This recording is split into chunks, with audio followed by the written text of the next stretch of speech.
Start sa sinugdanan.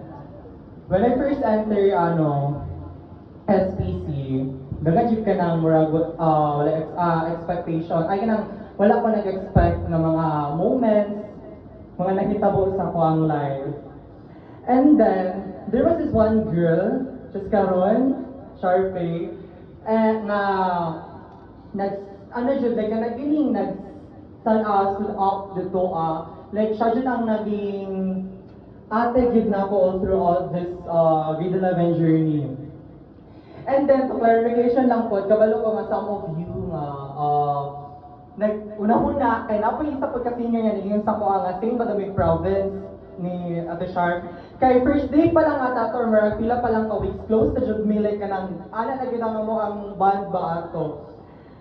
So dito grabe ang moments na ko sa SPC sa grade 11 na ko. Wala ko nag-expect na ay sa katao, dili lang siya yung niya ka ng liangan ng simple nga tao, but special education sa ko, nga naging friend na ko, buddy, ate, and at the same time po, yung current na ko, and nag-support sa ko ang journey.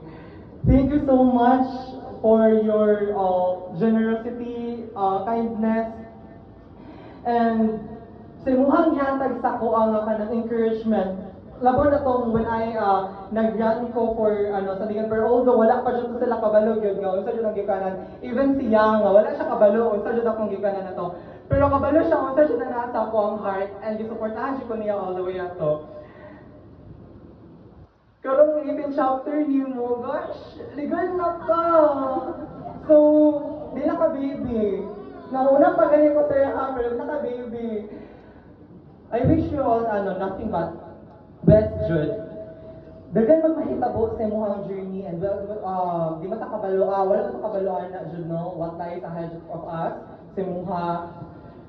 Pero always be reminded nga us, we people, sa mga seniors, sa mga friends, na sa mga continue to support you, to cheer you, especially ako from afar.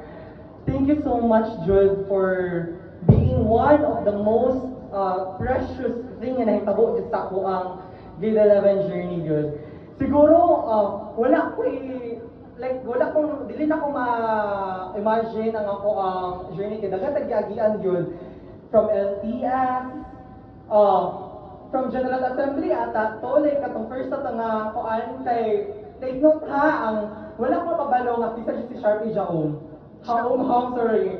Like, wala ko kabalo kisa na siya, ang gibo sa classmate siya dato nga, nga siya nga, halos sa Sharpie, like, famous pa na sa TikTok, ana, and so, ano na, hala, wait lang, nakulbaan lagi ko dito, pero, despite that, mas wala ko kaya sa mukha, still, ano siya kung tuloy mo, and ano lagi ko naka, so, grabe, thank you for making your juniors, Jude, nga, kanagin to feel safe, and then, feel supported, especially kami grade 11 AH1.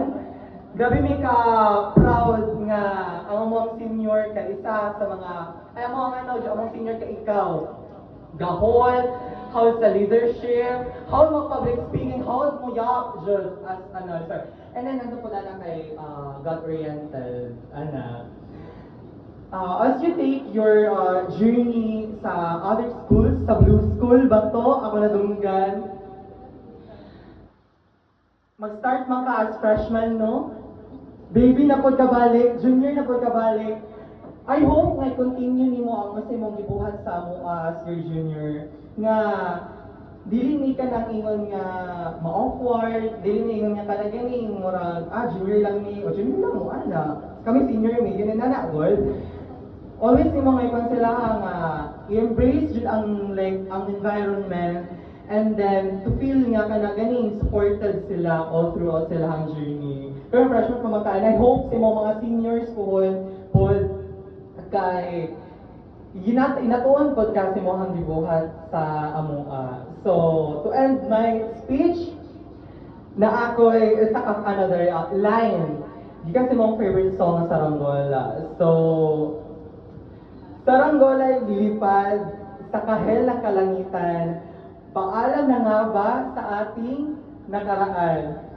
Ngunit saan man tayo hipan ng amihan, di at hindi ipagpapalit ang pagkakaibigan. Happy birthday, Ate Sharpay! Thank you so much, Yvonne, for your very heartwarming message.